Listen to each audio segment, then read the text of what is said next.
आज हम आपकी हिंदी की पाठ्य पुस्तक वसंत भाग 2 का 15वां अध्याय पढ़ेंगे, जिसका नाम नीलकंठ है। इसकी लेखिका महादेवी वर्मा जी हैं। यह कहानी पशु पक्षियों के बारे में है। इस कहानी में पशु पक्षियों के प्रेम, उनके आपस की ईर्ष्या को भी दिखाया गया है। नीलकंठ इस कहानी में एक मोर का नाम है। उस मोर का नाम नीलकंठ क्यों रखा गया, यह हम कहानी पढ़कर पता करेंगे। आगे हम कहानी पढ़ते हैं। नीलकंठ। उस रोज़ एक अतिथि को स्टेशन पहुंचाकर मैं लौट रही थी कि खरगोशों और चिड़ियों की दुकान का ध्यान आ गया और मैंने ड्राइवर को उसी तरफ चलने का आदेश दिया। ठीक है, एक बार लेखिका महादेवी वर्मा किसी अतिथि यानी मेहमान को स्टेशन छोड़कर घर वापस लौट रही थी। अचानक उसे खरगोश और चिड़ियों की एक दुकान का ध्यान आया और उसने ड्राइवर को उसी तरफ चलने का आदेश दिया। बड़े मियाँ चिड़िया वाले की दुकान के पास पहुंचते ही उन्होंने सड़क पर आकर ड्राइवर को रुकने का इशारा दिया। ठीक है, चिड़िया वाली की दुकान के पास पहुंचते ही ड्राइवर को उसने गाड़ी रोकने के लिए कहा। मेरे कोई सवाल करने से पहले ही उन्होंने कहना शुरू किया, सलाम गुरुजी, पिछली बार आपने मोर के बच्चों के लिए पूछा था। शंकरगढ़ से एक चिड़ीमार 2 मोर के बच्चे पकड़ लाया है। एक मोर है और एक मोरनी। आप ले लें। मोर के पंजों से दवाई बनती है, सो ऐसे ही लोग खरीदने आए थे। आखिरकार मेरे सीने में भी तो इंसान का दिल है। मारने के लिए ऐसी मासूम सी चिड़ियों को मैं कैसे दे दूं?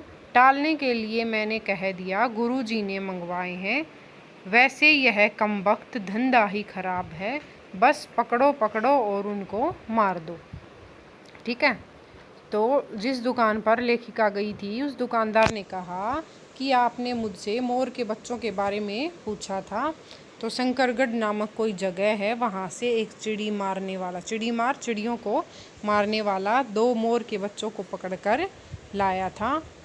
ठीक है, और मोर के पंजों से एक दवाई बनाई जाती है, इसलिए वो दवाई बनाने के लिए मोरों को मार दिया जाता है। और जब ऐसे लोग जो मोरों को मारते हैं उससे खरीदने आए तो उसने उन मोरों को दिया नहीं और क्या कहा कि ये मोर तो मेरे गुरुजी ने मंगवाए हैं। बड़े मियाँ के भाषण की तूफान मेल के लिए कोई निश्चित स्टेशन नहीं है। सुनने वाला थक कर जहाँ रोक दे, बस वही स्टेशन मान लिया जाता है। कि जो वो दुकानदार था जिसका नाम बड़े मियाँ था, वो एक बार बोलना शुरू करता है तो चुप ही नहीं होता था। इस तथ्य से परिचित होने के कारण यह बात लेखिका जानती थी। इसके कारण मैंने बीच में उनको रोक कर पूछा। लेखिका ने उसको बीच में रोक दिया, मोर के बच्चे हैं कहाँ? तो बड़े मियाँ के हाथ के इशारे का अनुसरण मतलब पीछा करते हुए, जिस तरफ उसने हाथ से इशारा किया उसी तरफ वो चल दी। नज़र एक तार के छोटे से पिंजड़े तक पहुंची, जिसमें तीतरों के समान 2 बच्चे बैठे थे। ठीक है, तितर भी एक पक्षी होता है, तो छोटे बच्चे तितर के समान दिखाई दे रहे थे। पिंजड़ा संकीर्ण था। संकीर्ण मतलब छोटा था उनके साइज के हिसाब से। कि वे पक्षी शावक जाली के गोल फ्रेम में किसी जड़े हुए चित्र जैसे लग रहे थे। ठीक है, पक्षी शावक, पक्षियों के बच्चे, शावक होते हैं बच्चे, तो मतलब उस पिंजड़े में ऐसे लग रहे थे जैसे किसी चित्र में फंसा रखे हों। मेरे निरीक्षण के साथ साथ बड़े मियाँ की भाषण में लगातार चली जा रही थी। ठीक है, लेखिका उन सब पक्षियों को देख रही थी, उसके साथ साथ दुकानदार भी बोलता चला जा रहा था। ईमान कसम गुरुजी, चिड़ी मार ने मुझसे इस जोड़े के नकद 30 रुपये लिए हैं। 12 कहा, बही जरा सोच तो, इनमें कभी मोर की खासियत भी है कि तू इतनी बड़ी कीमत मांगने चला। लेकिन वह मुंजी, मुंजी मतलब कंजूस, क्यों सुनने लगा।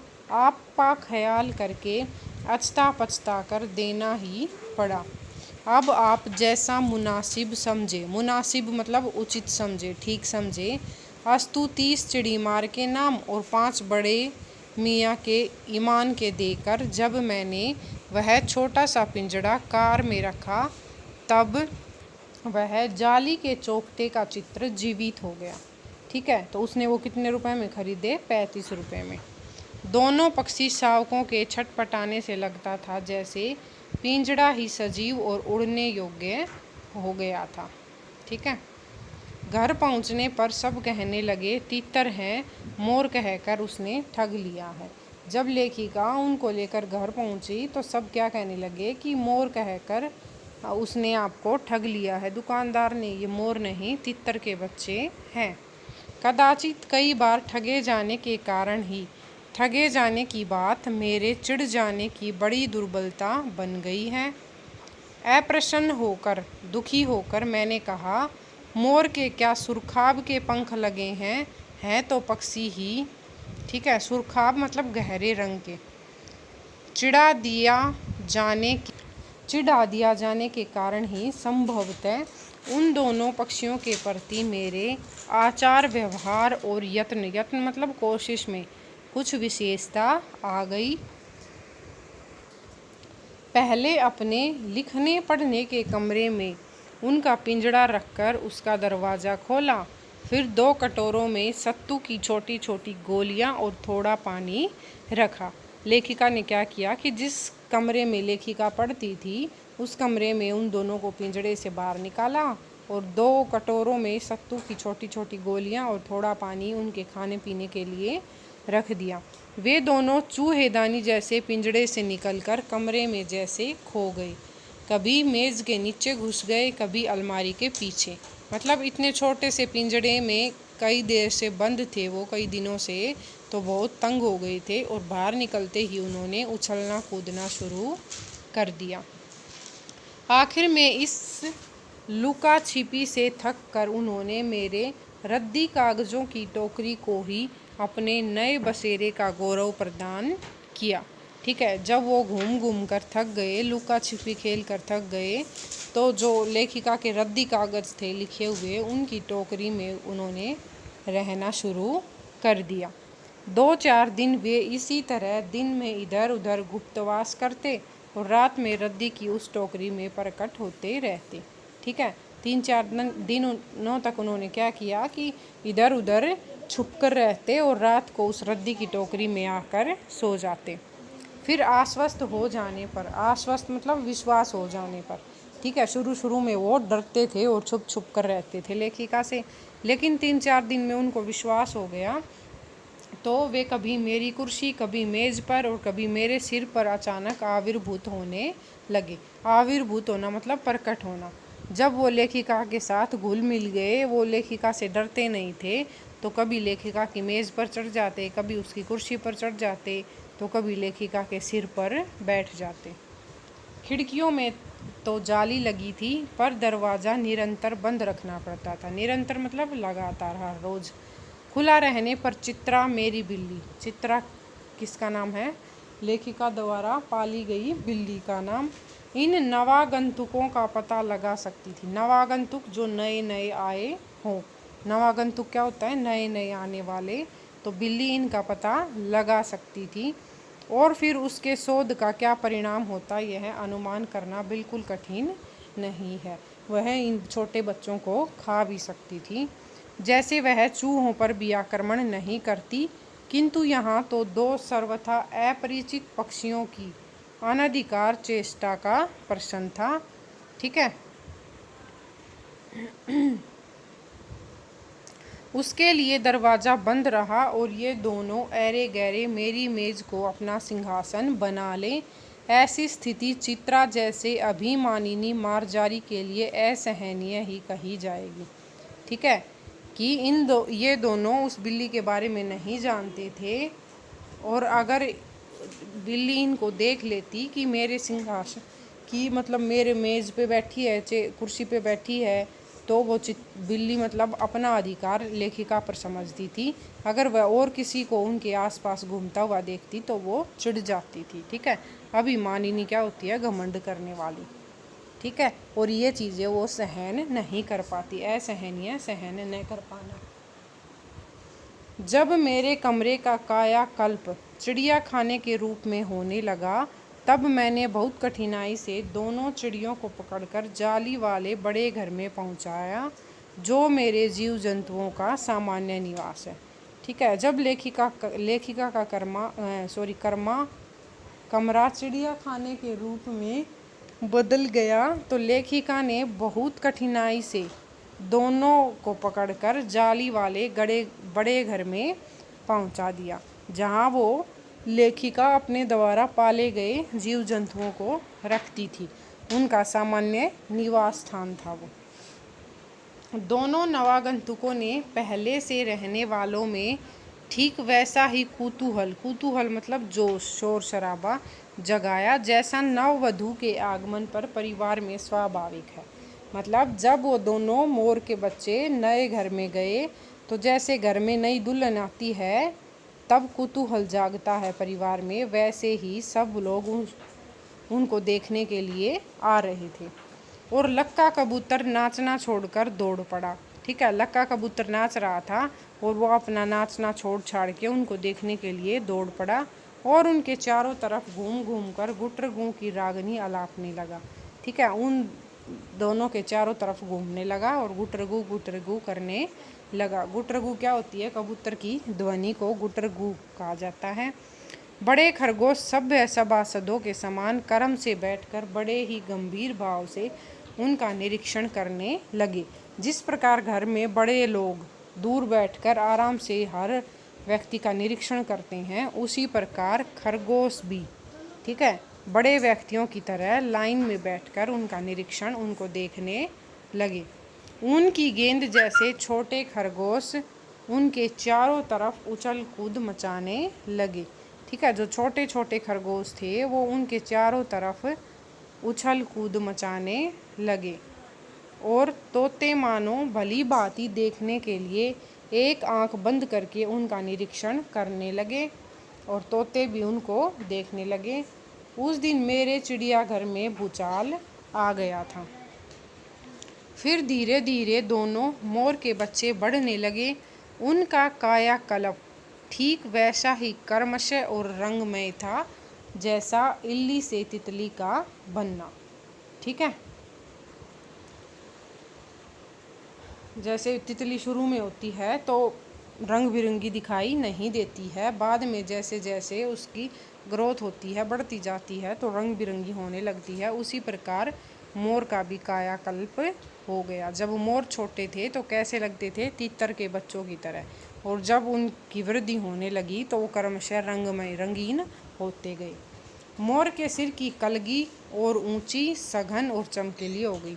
मोर के सिर पर जो कलगी होती है वो और भी ऊंची, गहरी, सघन होती है, गहरी और चमकीली हो गई। चोंच अधिक बंकिम एवं पैनी हो गई। गोल आंखों में इंद्रनी की नीलाभ कांति, नीलाभ नीले रंग की कांति चमक झलकने लगी। लंबी नील हरित ग्रीवा, लंबी नील, नीली, हरित, हरी, नीली और हरी ग्रीवा गर्दन, नीली और हरी गर्दन की हर भंगिमा में छूप छा ही लहरें उठने गिरने लगी। ठीक है, मतलब कभी नीली दिखाई दे रही, कभी हरी दिखाई दे रही है मोर की गर्दन, तो वैसे चमकने लगी। दक्षिण वाम दोनों पंखों में, दक्षिण दाएं और वाम बाएं, दोनों पंखों में सफ़ेद और सलेटी आलेखन स्पष्ट होने लगे। ठीक है, जो धारियां होती हैं वो स्पष्ट दिखने लगी। उनकी पूंछ लंबी हो गई और उसके पंखों पर चंद्रिकाओं के इंद्रधनुषी रंग उद्दीप्त हो उठे। मतलब आपने कभी मोर देखा होगा, उसमें जो भी रंग, जो भी उसकी विशेषताएं होती हैं वो सारी यहाँ दिखाई गई हैं। ठीक है, रंग रहित पैरों को गर्वीली गति ने एक बिल्कुल नई गरिमा से रंजित कर दिया। ठीक है, मोर के पैरों में रंग नहीं होते हैं, रंग रहित, रंग के बिना। गर्दन को ऊंची कर देखना, विशेष भंगिमा के साथ उसे नीची कर दाना चुगना, पानी पीना, टेढ़ी करके शब्द सुनना आदि क्रियाओं में जो सुकुमारता एवं सौंदर्य था, उसका अनुभव केवल देखकर ही किया जा सकता है। गति का चित्र नहीं आंका जा सकता। ठीक है, यहाँ जो मोर के क्रियाकलाप थे उनके बारे में बताया गया है कि गर्दन को ऊंची करके वो इधर उधर देखता है, फिर विशेष भंगिमा मतलब मुद्रा, एक्शन के साथ उस गर्दन को नीची करके दाना चुगता है, पानी पीता है, फिर गर्दन को टेढ़ी करके शब्द सुनता है। ठीक है, और इन क्रियाओं को देखने में जो वो मोर सुंदर लगता था, जो उसकी सुंदरता थी, उसको सिर्फ हम देखकर ही महसूस कर सकते हैं, हम उसको शब्दों में बयान नहीं कर सकते हैं। ठीक है, मोरनी का विकास मोर के समान चमत्कारिक तो नहीं हुआ, किंतु अपनी लंबी धूपछाही गर्दन, हवा में चंचल कलगी, पंखों की शाम काली और श्वेत सफ़ेद पत्रलेखा, धीमी गति आदि से वह भी मोर की उपयुक्त सहचारिणी क्या होती है? साथ रहने वाली। सहचारिणी साथ रहने वाली मतलब मोरनी का विकास मोर की तरह चमत्कारिक तो नहीं हुआ, मोर तो एकदम सुंदर हो गया, लेकिन उसकी लंबी धूपछाई गर्दन, हवा में चंचल मतलब लहराती उसकी कलगी, और पंख सफेद और काले धारियों सहित वह भी मोर की उपयुक्त मतलब उचित सहचारिणी, साथ रहने वाली सहचारिणी होने का सटीक प्रमाण देने लगी। ठीक है, उचित सबूत प्रकट करने लगी कि यह मोर की सहचारिणी ही है, अर्थात मोर के ही साथ रहती है। नीलाभ ग्रीवा के कारण मोर का नाम रखा गया नीलकंठ, और उसके साए के समान रहने के कारण मोरनी का नामकरण हुआ राधा। ठीक है, नीली ग्रीवा मतलब गर्दन के कारण, नीली गर्दन होने के कारण मोर का नाम नीलकंठ रखा गया, और साए के साथ उसके मतलब परछाई की तरह उसके साथ रहने वाली मोरनी का नाम राधा रखा गया। ठीक है, मुझे स्वयं ही ज्ञात नहीं कि कब नीलकंठ ने स्वयं को चिड़ियाघर के निवासी जीव जंतुओं का संरक्षक और सेनापति नियुक्त कर लिया।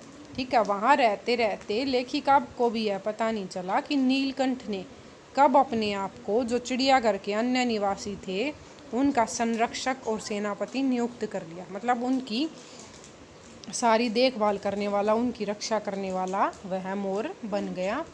सवेरे ही वह सारी खरगोश, कबूतर आदि की सेना एकत्र मतलब इकट्ठा कर उस तरफ ले जाता जहाँ दाना दिया जाता है, और घूम घूम कर जैसे सबकी रखवाली करता रहा। ठीक है, सुबह सवेरे वह खरगोश, कबूतर आदि सभी मतलब उन जानवरों को इकट्ठा करके एक साथ वहाँ लेकर जाता जहाँ पर उनको खाने पीने के लिए दाना दिया जाता है, और उन सब की तब तक घूम घूम कर रखवाली करता रहता।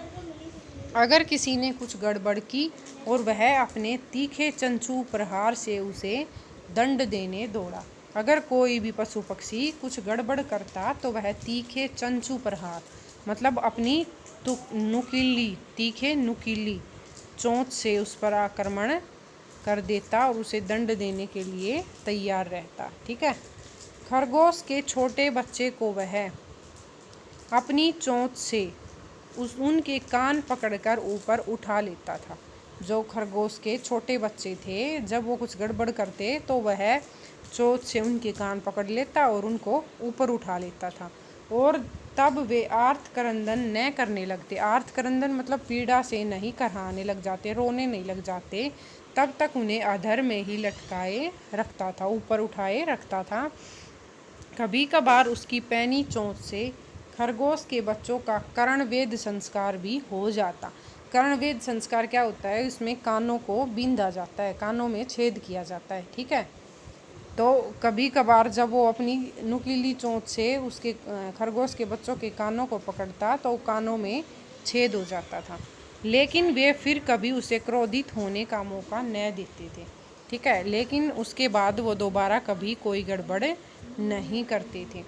दंड विधान के समान ही उन सब जीव जंतुओं के प्रति उसका प्रेम भी असाधारण था। मतलब दंड देने के समय वह उनको दंड भी देता था, लेकिन उन सब के प्रति उसका प्रेम भी बहुत असाधारण था। मतलब उनसे दंड देने के साथ साथ वो उनसे प्यार भी बहुत करता था। प्राय वह मिट्टी में पंख फैलाकर बैठ जाता और वे सब उसकी गहरी लंबी पूंछ और सघन पंखों में छुआ-छोल सा खेला करते थे। जब मोर अपनी गहरी पंखों को फैलाकर बैठ जाता था तो खरगोश के बच्चे उनमें लुका छुपी खेलते थे। ठीक है, ये थी हमारी आज की वीडियो। इससे आगे हम अगली वीडियो में पढ़ेंगे। वीडियो अच्छी लगे तो लाइक और शेयर करें, चैनल को सब्सक्राइब करें तथा पढ़ते रहिए।